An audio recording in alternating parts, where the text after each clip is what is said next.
微一点点，就是我们尽量不要让旁边的摄影机介不介意，我想说还有一点点。没关系，我调一下，当下。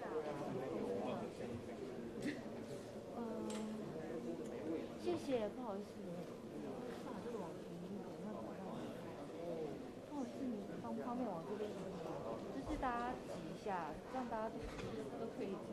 不好意思。对，我知道。是没办法移太多。哦，这样过来一点。这样我把它往前拉一点。可以再过来一点点。不好意思，可以弄。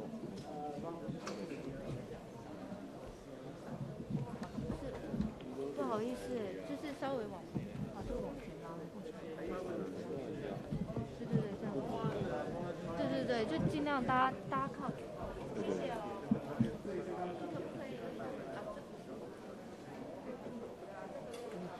Do you mind like this way? So like we can. Yeah. Like maybe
So, friends in the press, we really appreciate that the Secretary Pompeo generously giving us a time to answer some of the interests from the press.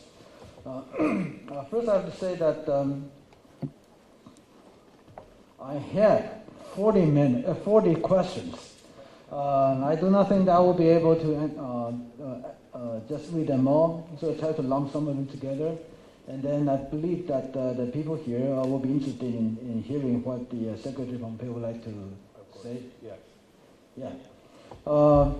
First, let me start with something light. That is, people here are interested in how you lose weight, especially right after lunch. Okay. Yeah. So I haven't lost any weight while on my visit here. Food has been so fantastic. I'm going to have to get back on my serious health effort when I leave. Look, it was pretty straightforward. Just try to eat healthier and work out more, and it was no more fancy than that. Just it? That's it. I wish I had a better answer. I wish I had a secret. No secret. Okay. So that's how you explain that you lose like 60 kilos? Something like that. Okay, yeah, that's impressive. And then the next, and also it's like questions. Do you plan to run for the president, Mr. Secretary? Yes.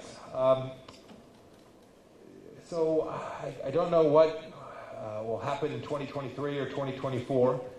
I've been working on this mission set, though, this mission for protecting democracy and freedom in my country. And the last 4 years, I had the opportunity to try and help countries around the world be good friends with the United States and help build out freedom and democracy there as well. I don't know what 2024 will bring. I only know that I will continue to be in this fight. It matters to all of us. It matters to this great place, for the people of Taiwan. We need to defend human dignity and sovereignty, and we need to draw this line between tyranny and democracy so cleanly, so crisply, that we can preserve it for the next generation. I'm going to keep working at that, whether I end up going back into government service or not. Only the Lord knows at this point. So how about time beyond year 2024? What's that? You're talking about year 2024, but how about beyond that? It's hard to know. Okay. We have big elections coming up in just a few months in November in the United States. I hope that we'll elect across the board people who care about the relationship between the United States and Taiwan and freedom, protecting freedom in our nation as well. Thank you. I forgot that because we have interpreters here. So those two questions, would you like to translate? 好的，首先就减肥的问题，庞培奥国务卿他表示说，并没有什么样的诀窍，就是运动跟吃健康一点。那再来就之后会不会选总统这件事情，基本上庞培奥国务卿他表示说，他目前的使命就是要保护全球以及美国的民主，以及帮助许多其他志同道合的国家继续像同美国一样友好。那基本上往后面的时间会持续这样子一个工作，会持续的去维护全世界的尊严跟主权，并且划清暴政以及民主之间的界限，而且会持续保护下一代能够享有这样子的尊严跟主权。那无论会不会回到政府工作，那基本上都会持续这样的使命。Thank you. And then the next question is about the Ukraine. That is the notion. Today Ukraine, tomorrow will be Taiwan. It's highlighted by some American think tankers. The question is that, do you agree with this belief or these descriptions? And how would you like to describe about the Ukraine-Taiwan's connections? So there are certainly similar risks. Authoritarian regimes with great power who desire to use aggressive military force to bully around smaller nations. The world is replete with examples of this. We're seeing one take place in Ukraine today. It's absolutely tragic. I'm praying for the people of Ukraine, and we're all watching the people of Ukraine do amazing work to defend their own country in ways that I think many did not expect. As for the connectivity between that and the risk that Xi Jinping might consider the same kind of thing with respect to Taiwan, Xi Jinping's intentions are deep, and his agenda is global and hegemonic. There's no doubt about that. But Taiwan presents a democracy that has great friends around the world and great friends in the region. And I am convinced that there are a number of ways in which Xi Jinping is watching what's happening to Vladimir Putin, to the Russian military inside of Ukraine today, that must be giving him great pause for having met with Vladimir Putin just several weeks ago and said that their relationship was unlimited. The Chinese people that are trapped inside of Ukraine regret that statement. The good people of Russia, who know that their leader is destroying human life in ways that are random and evil and depraved. I think there are many Russian people who can see that this isn't the right direction. It's not what they want for their country either. I think every leader has to confront the fact that the world is watching what takes place in ways that in previous conflicts the world couldn't see. And each and every day you're watching the world unite in ways that I think are important and fundamental. I pray only this. We weren't able to deter Vladimir Putin from doing what he did in Ukraine, from crossing this line, from now launching countless weapon systems that could be aimed only at destroying morale and civilian life and aren't truly military targets.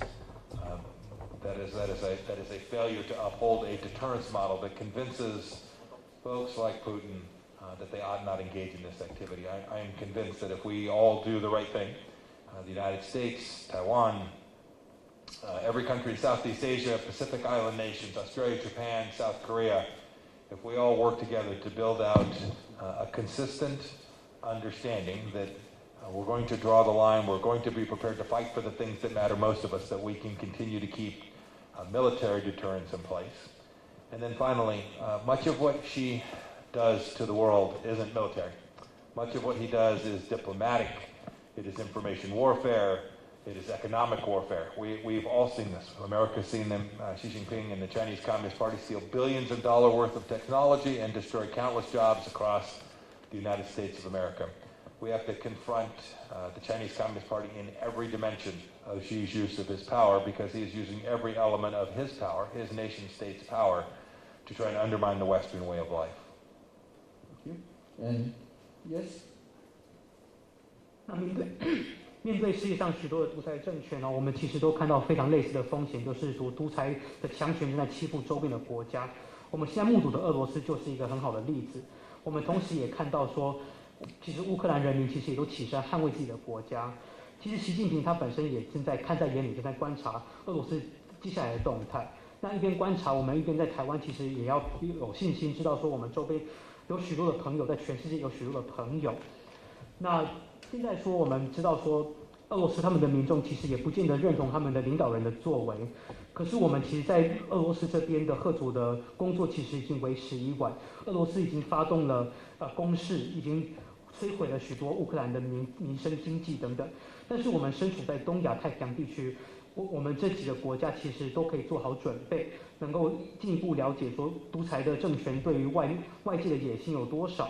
那这样子的话，只要能够充足的准备，就能够有效的贺阻。那接下来基本上，我们知道习近平除了在军事之外的力量，他也有许多情报、外交跟经济方面的力量，这些也都是我们包括美国跟台湾在内，其实都有目共睹的。像以美国来讲，他们也都切身的体会到中国是如何的去窃取他们的智慧财产跟情报。那习近平他基本上也运用了非常多他们国家的力量，正在破坏西方的民主生活方式。Thank you. So the next question is regarding some of the issues already discussed this morning. On the deterrence, I think the question goes like this. What lesson on deterrence should the United States take away from Russia's invasion of Ukraine? And how should they be applied to Taiwan's situation vis-a-vis China? Yeah, so could you like to elaborate on this? Well, one of the things that I talked about this morning was clarity. When a nation state's preparedness to defend itself is not demonstrable, when you can't see it, when you're not clear about the things that you're prepared to fight for, and you haven't been preparing for that for a while, bad guys begin to feel like they can move about the cabin and do precisely what you saw Vladimir Putin do. So while I'm pleased that the world has united, that I've watched what Taiwan has done for the people of Ukraine, it is noble, it is important. The world thanks you for your generosity to the Ukrainian people. We weren't able to provide this level of capstone deterrence, which would have prevented Vladimir Putin from doing precisely what he did. I think that is a lesson for all of us. This morning I made the simple declarative statement that we should just acknowledge the reality that the Republic of China Taiwan deserves to have its sovereignty, its diplomatic sovereignty, its economic sovereignty, its political sovereignty, that the United States ought to recognize that as fundamentally consistent with who we are as a nation and where Taiwan places itself in the world. I think it's those kinds of things, that clarity, that recognition of the simple truths, the things we all know, but sometimes we're just a little worried that even saying so might provoke a bad guy. I think we've realized that the most provocative thing one can do is fail to demonstrate resolve.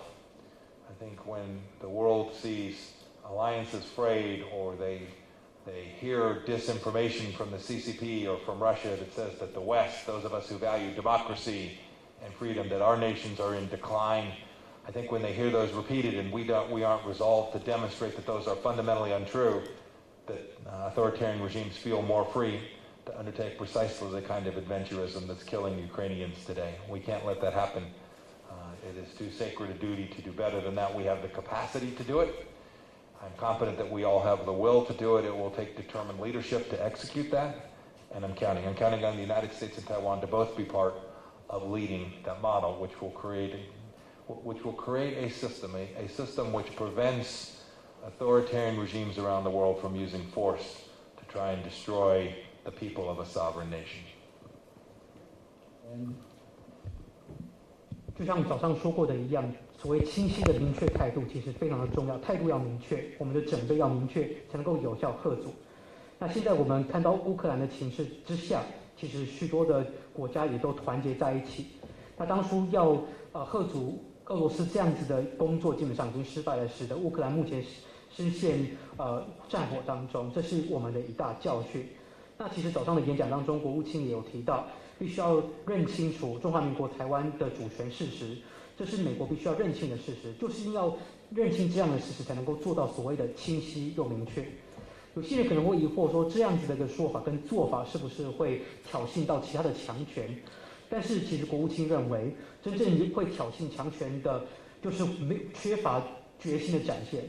一旦没有展现决心，才会让这些强权觉得有机可乘。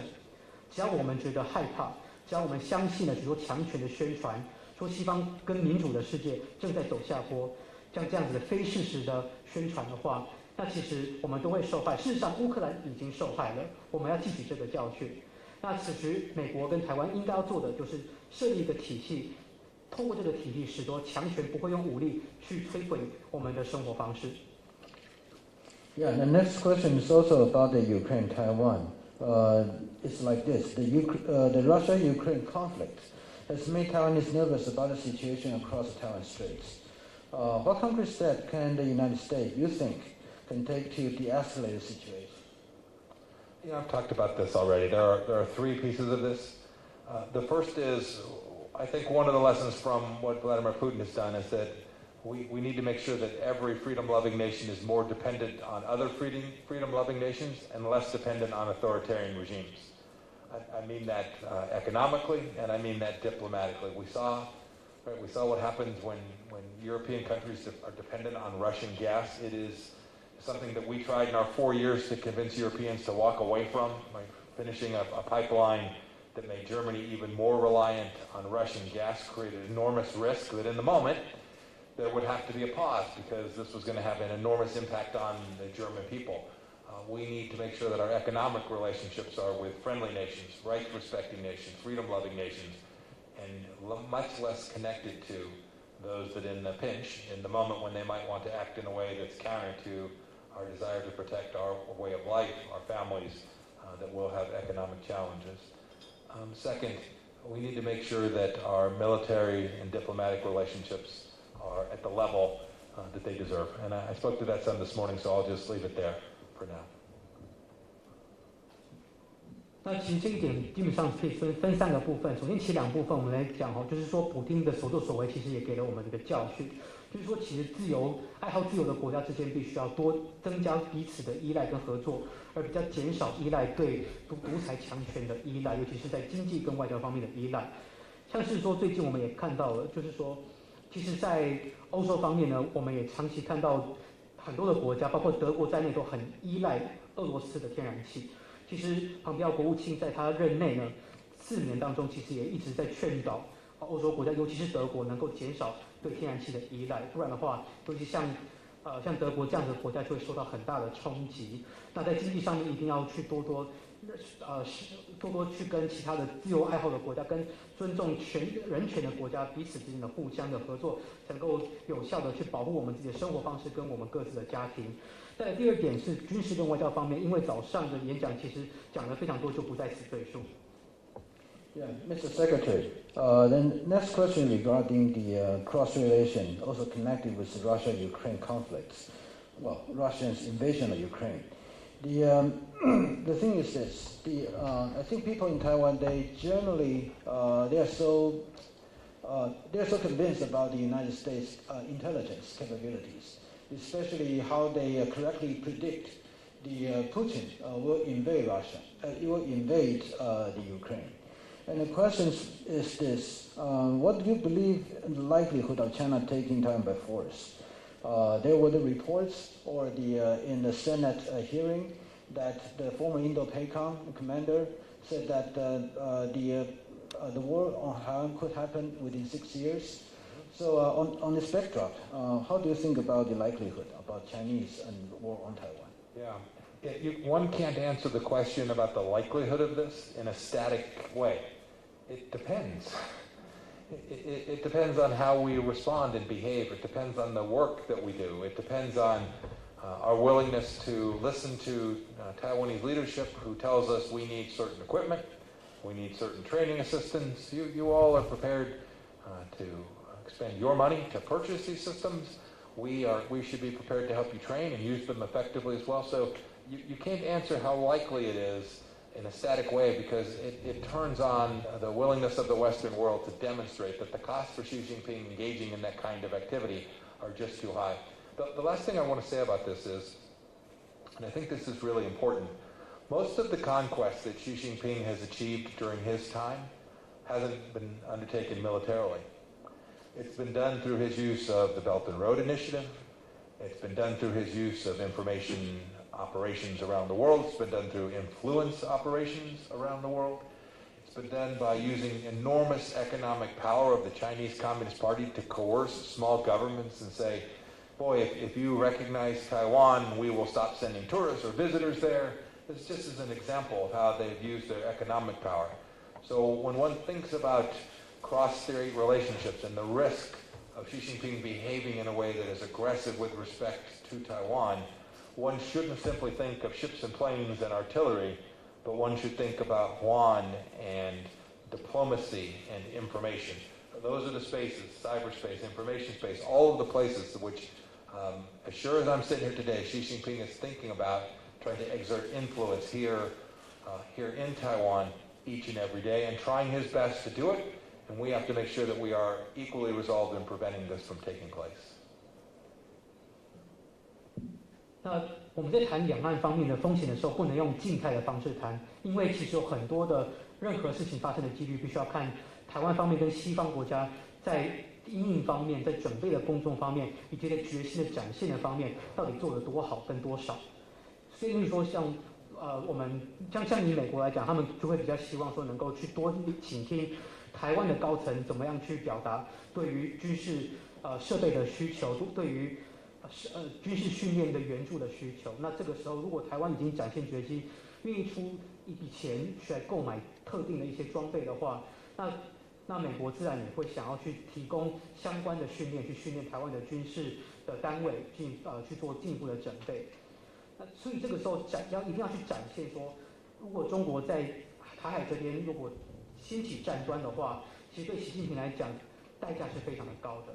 这边的一大重点就是说，我们一定需要认识到，除了战争这个议题的框架之外，因为这个框架是军事的，所以呢，我们要进一步了解到习近平从他上任到现在以来，他对于周边的一些征服的许多的情势，并不是军事方面的征服，而是运用他们的情报、他们的经济的力量、他们的网络论述的力量，想办法去影响非常多的小国跟周边的社会。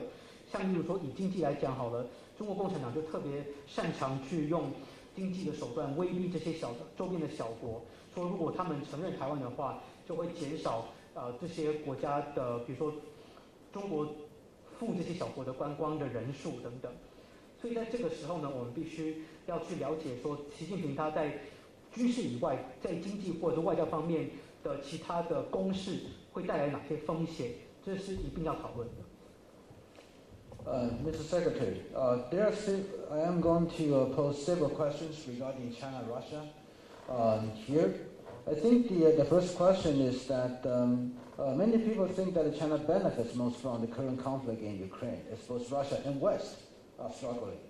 And there are several speculations about the origin of this Russia's invasion of Ukraine, whether China not only knows beforehand, but also encouraged it in order to achieve the result or not.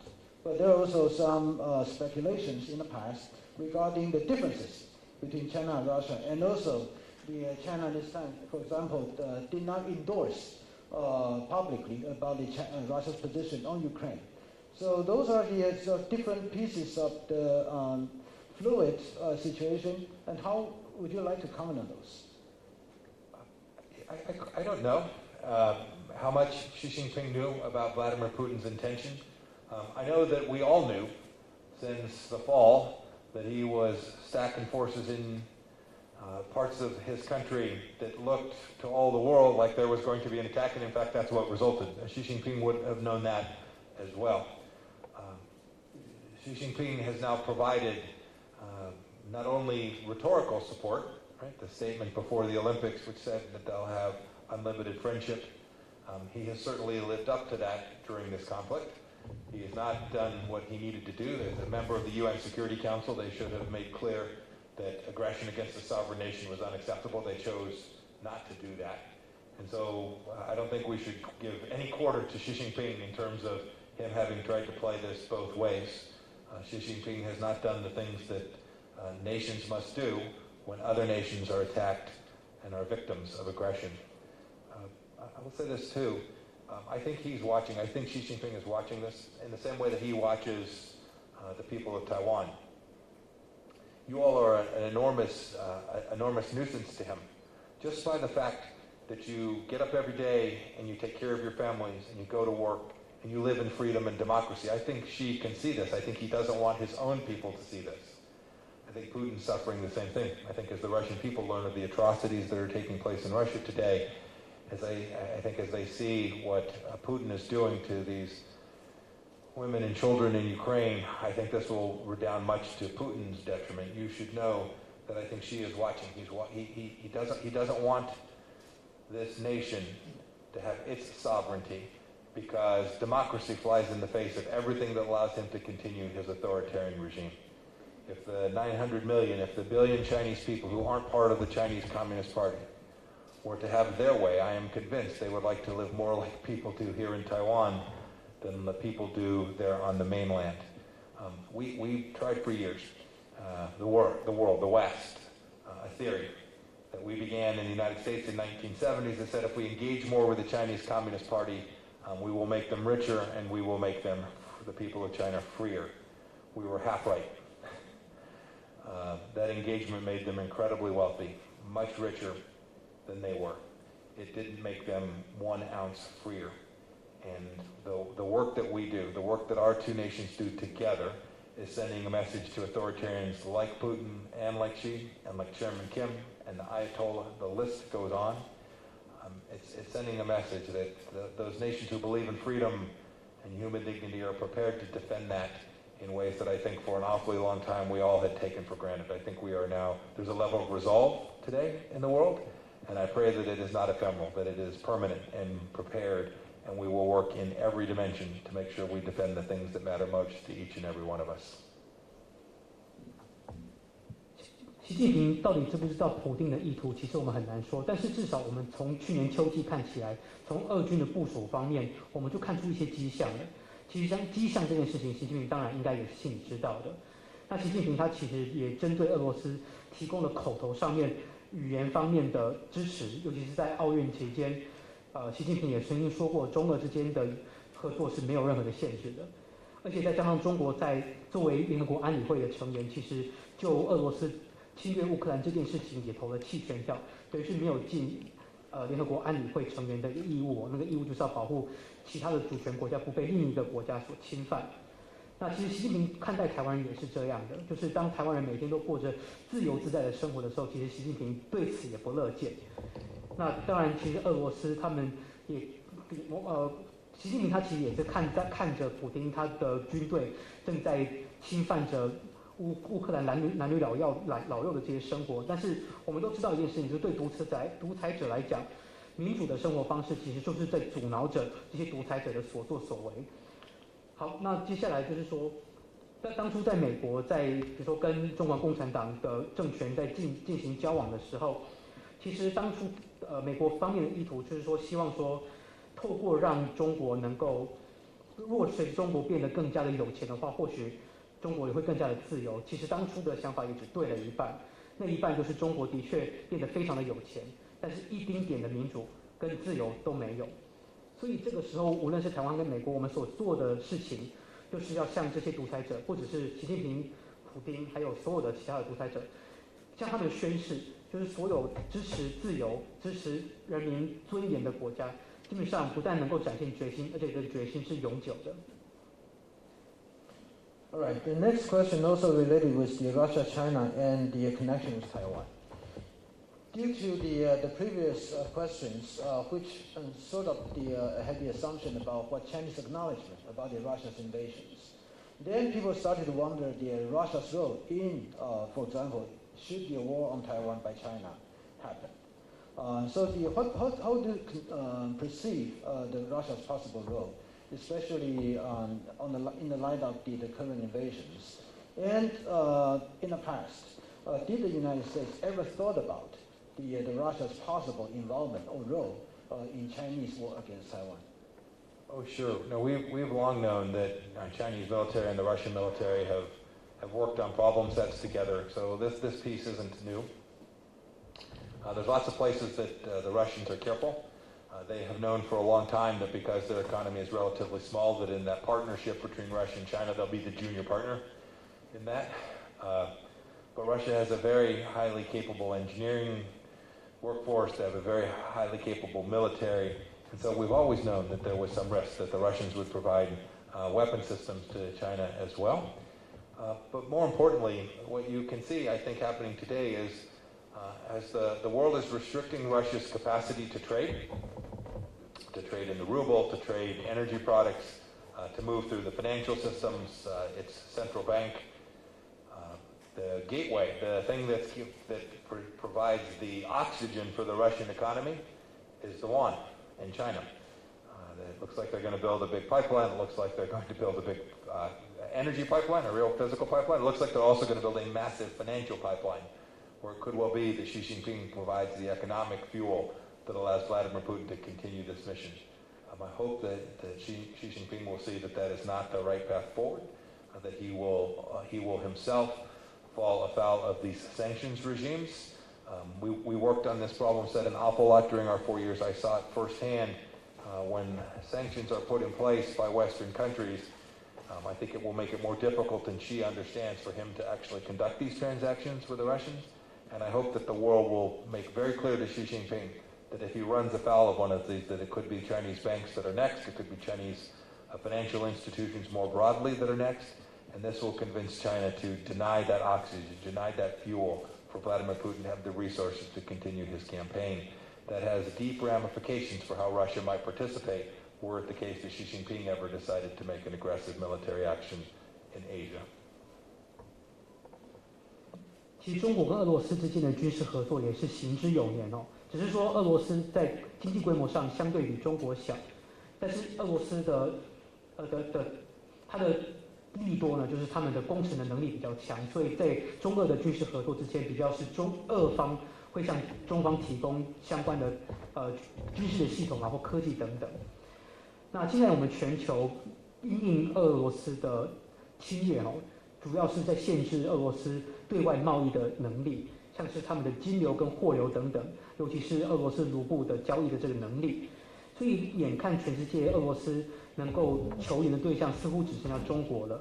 那的确，中国跟俄罗斯之间有比较蛮大规模的天然气管哦。那习近平很有可能也会向俄罗斯提供经济援助。我们只是希望习近平能够看得出来说，这样子做向俄罗斯提供援助并不是正道，因为在国务卿他的任内4年，其实也都看得很清楚，基本上只要有西方的制裁这样子的力道下去之后呢，像被制裁方向是俄罗斯这样子的国家，其实对外的交易其实是更难的。那如果习近平还是执意要这样子进行交易的话，那很有可能下一个被制裁的对象就是中国的银行以及金融体系了。那接下来俄罗斯它的动作会怎么样？中国的动作怎么样？那也会看说这些制裁的力道跟相关的援助的力道会怎么样影响这些国家在亚太地区的动作。Yeah, so next. Okay, so I was alerted that, I'm sorry, that we really had to cut short of this press conference because I was alerted that the Secretary also has other engagement, emergency just come in. So this is the last questions. Well, I combine two of them together.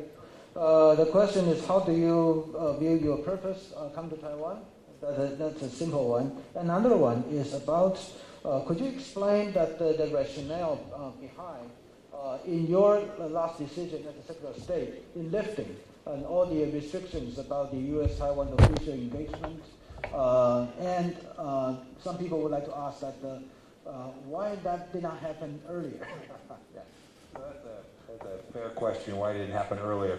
Look, the decision to treat Taiwanese diplomats coming to the United States the way we treat other diplomats was based on the fundamental idea that says this is in fact a sovereign nation and the United States ought to treat Taiwanese diplomats no different than we treat diplomats from any other country. For years and years and years, we've not done that.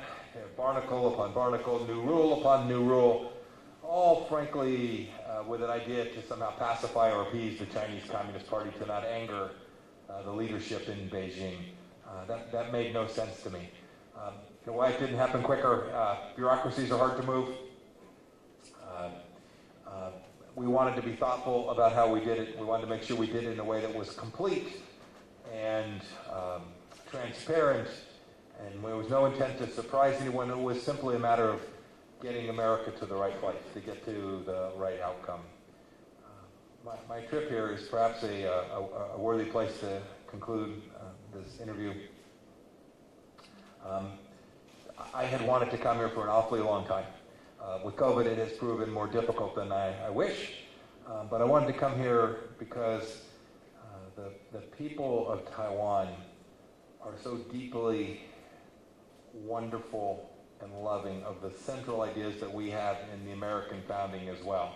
This idea that liberty matters, this idea that freedom of speech matters. I joked this morning, I was greeted by protesters when I arrived. It reminded me of home. These are what rambunctious democracies do.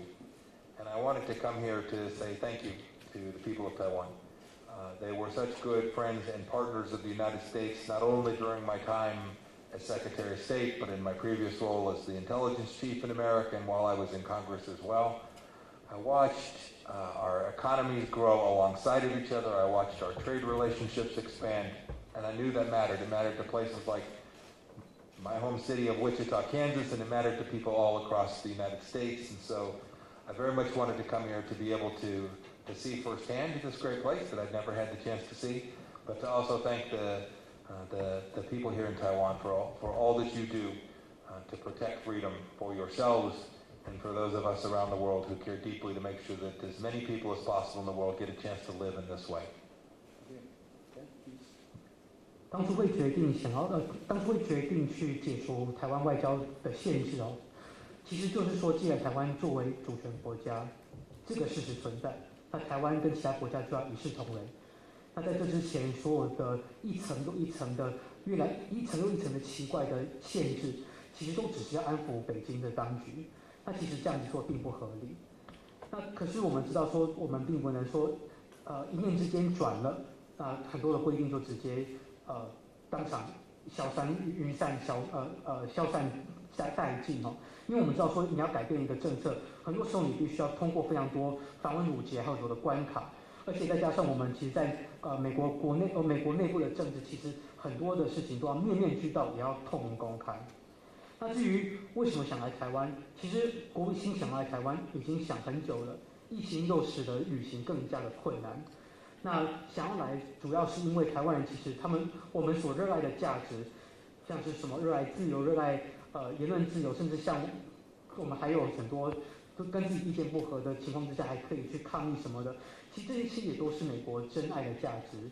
那其实国务卿这一次来意也是要特别感谢台湾的人民因为台湾的人民，无论是在庞培奥担任国务卿的任内，甚至在这之前，庞培奥先生担任国会议员还有中情局的干部的时候，基本上台湾都一直是美国非常好的伙伴。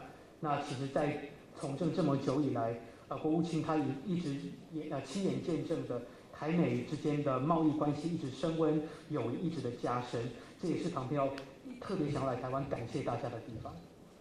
Okay, I think that concludes the press conference, and thank you very much. First, thank you, and I really apologize for not being able to extend the time, but thank you. Yeah.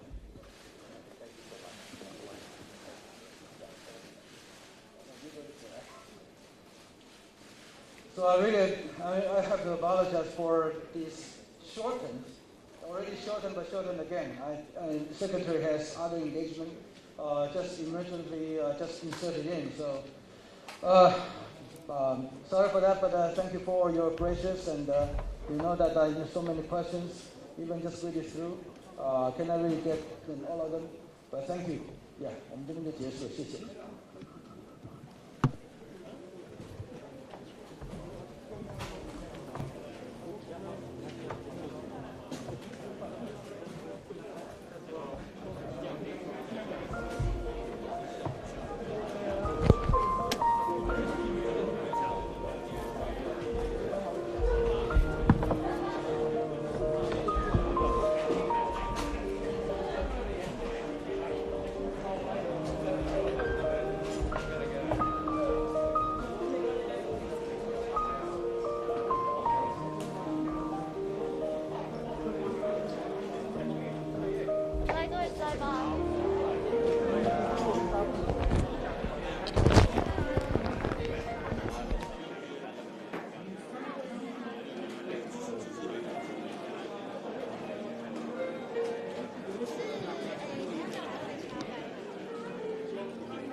就在这边吗？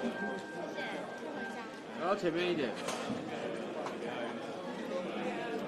那他们会一直从那边走，对吧？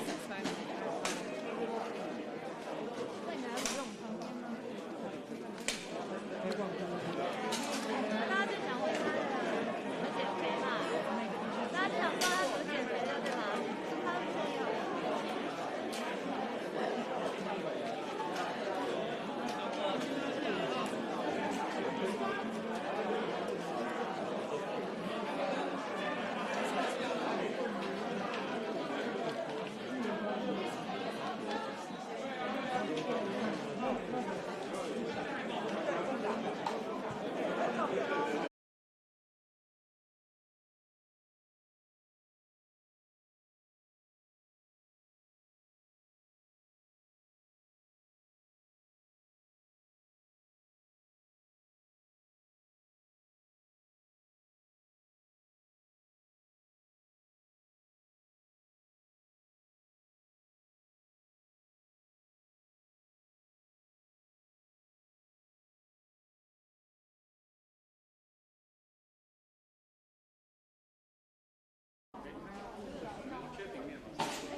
美国前国务卿庞培欧访台的行程4天之内，今天已经进行到了倒数第2天。那在今天，庞培欧也针对台湾还有他国的媒体。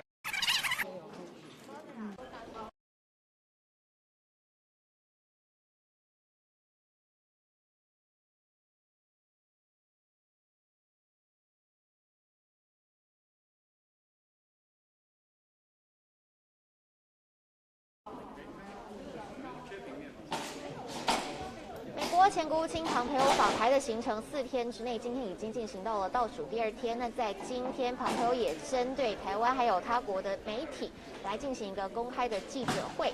那针对大家非常的关注俄罗斯还有乌克兰的情势，那有部分的人来关注说，是不是今日的乌克兰就会是明日的台湾？庞培欧也对此做出了回应，我们带您来看。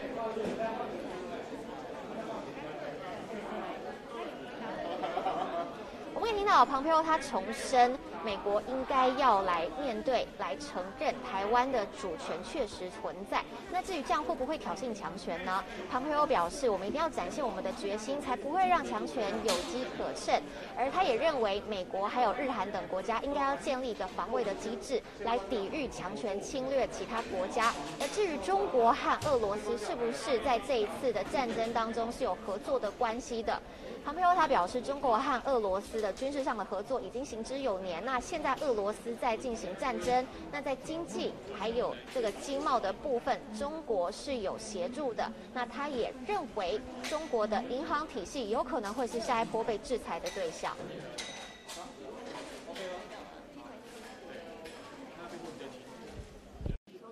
对，因为赖斯他快转可能会比较快，联络导播他们赶快。对，你来车听可能会比我用机器回放来快。对。啊，我先给。